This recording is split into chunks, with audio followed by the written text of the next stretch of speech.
Hello everyone, स्वागत है आपके अपने YouTube channel mind wave classes में। इस वीडियो में आर्मी टेक्निकल का सेट 33 कवर करने वाले हैं और यहाँ पर देखिएगा 36 नंबर क्वेश्चन।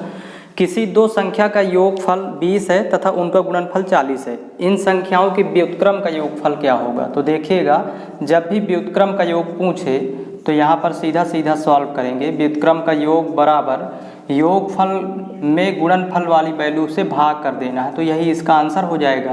तो यहाँ 20 एक कम 20, 20 दूनी 40, मतलब 1/2। डायरेक्ट इसको सॉल्व आउट करेंगे, योगफल बटे गुणनफल, जब व्युत्क्रमों का योग पूछे। यहाँ पर ध्यान दीजिएगा व्युत्क्रमों का योग पूछने पर। नेक्स्ट देखिएगा 37 नंबर। किसी त्रिभुज का एक कोण बाकी दो कोणों के योगफल के बराबर है, तो बताएं त्रिभुज कैसा होगा? तो यहाँ पर ये समकोण त्रिभुज है, क्योंकि एक कोण 90 डिग्री होगा तो बाकी दो कोणों का योग भी 90 होगा और टोटल इसमें तीनों कोणों का योग 180 अंश हो जाता है, तो इसमें समकोण त्रिभुज होगा।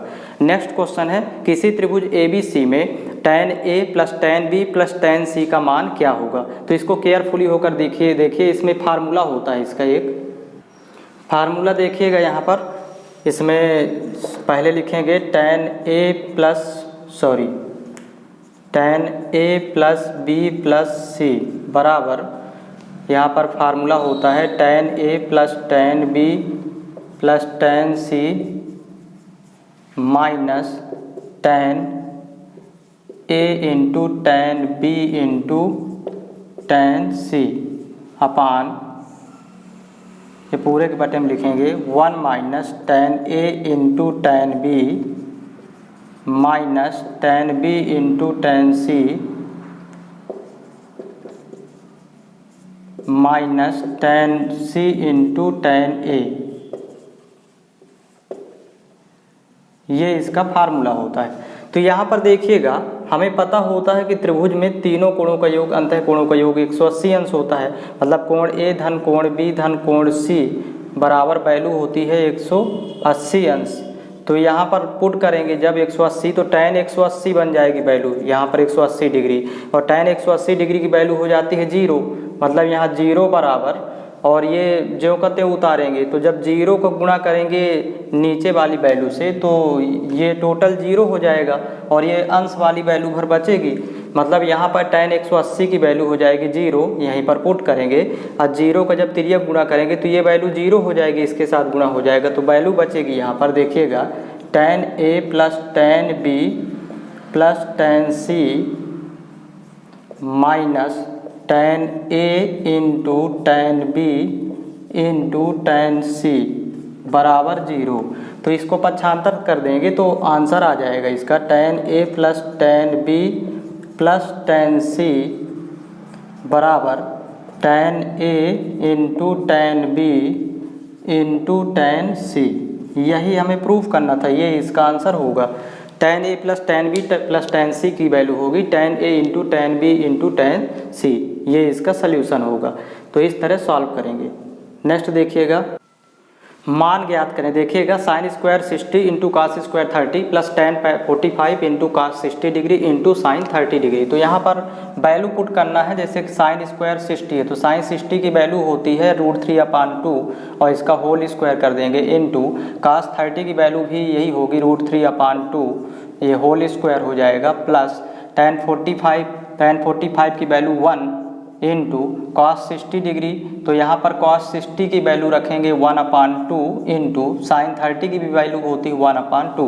वैल्यू पुट करके इसको सॉल्व कर लेंगे तो √3 स्क्वायर 3 होगी और 2 स्क्वायर भी करेंगे तो 4 इंटू √3 स्क्वायर 3/4 प्लस यहाँ पर भी 1/4 आ जाएगा। इसमें देखिएगा 3 त्रिक 9 बटे 4 चौक 16 प्लस 1/4।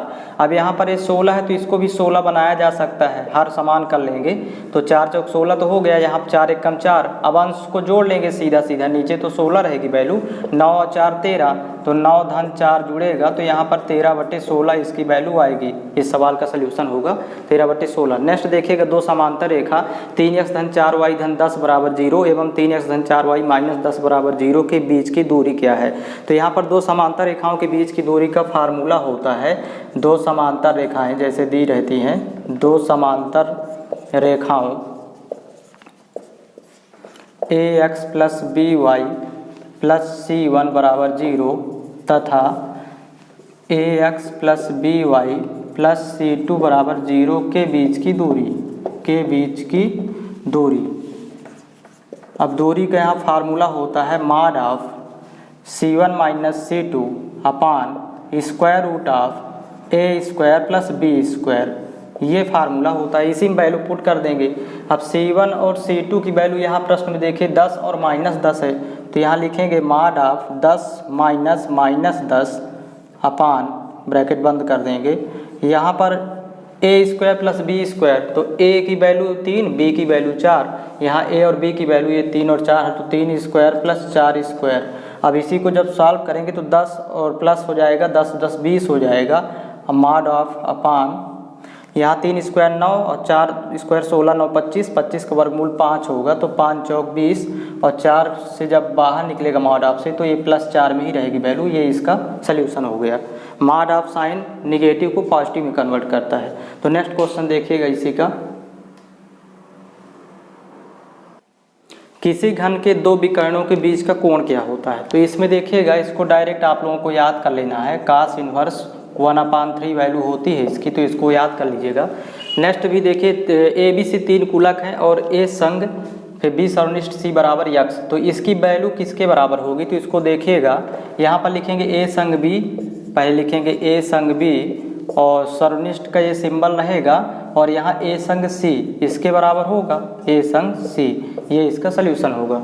नेक्स्ट इसी में देखेंगे, ए एक सार्वत्रिक कुलक है। सार्वत्रिक का मतलब होता है कि ए एक बड़ा समुच्चय है जिसमें 1 2 3 4 डैश 9 तक की प्राकृतिक संख्या ले लिए। अब कह रहा है कि ई सर्वनिष्ठ ए किसके बराबर होगा? तो ई भी एक कोई समुच्चय है, इसके 1 3 5 7 विषम संख्याएं ले लेते हैं 9, 1 3 5 7 9। अब ई सर्वनिष्ठ ए निकालेंगे, ई सर्वनिष्ठ जब ए निकालेंगे तो दोनों में कॉमन जो होगा, तो कॉमन तो यही होगा 1 3 5 7 9, तो मतलब ये बराबर हो जाएगा ई के। ऑप्शन में देख करके इसको टिक करेंगे, ई सर्वनिष्ठ ए बराबर होगा ई के। नेक्स्ट देखेंगे इसी का, दशमलव संख्या 53 को बाइनरी संख्या में बदलना है। तो दाशमिक से द्विआधारी, बाइनरी का मतलब द्विआधारी होता है। तो देखिएगा, ये दाशमिक में दिया है और इसको दाशमिक से हमें कन्वर्ट करना है द्विआधारी में, तो वैल्यू क्या होगी? तो 53 को अब 2 से ही भाग करेंगे, द्विआधारी में कन्वर्ट करना है। तो 2 से भाग करेंगे तो यहाँ 2 दूनी 4, 2 छक्का 12, 26 दूनी 52 और एक शेष बचेगा, तो इधर लिखते जाएंगे दाहिनी ओर। फिर 2 से अभी भाग जाएगा तो 2 13 दूनी 26, शेष 0 बचेगा। और ये भाग तब तक देंगे जब तक भाग जाएगा। यहाँ पर देखिए 2 छक्का 12 और एक शेष बचा, और यहाँ पर देखिएगा लास्ट में जब 1 बच जाएगा, मतलब 2 से छोटा मान, तो फिर बंद कर देंगे भाग करना। 2 3 6 भाग पूरा गया, शेष 0।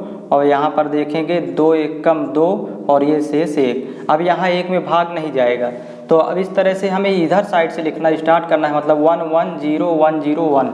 यहाँ लिखेंगे 1 1 0 1 0 1, ये इसकी वैल्यू होगी 1 1 0 1 0 1।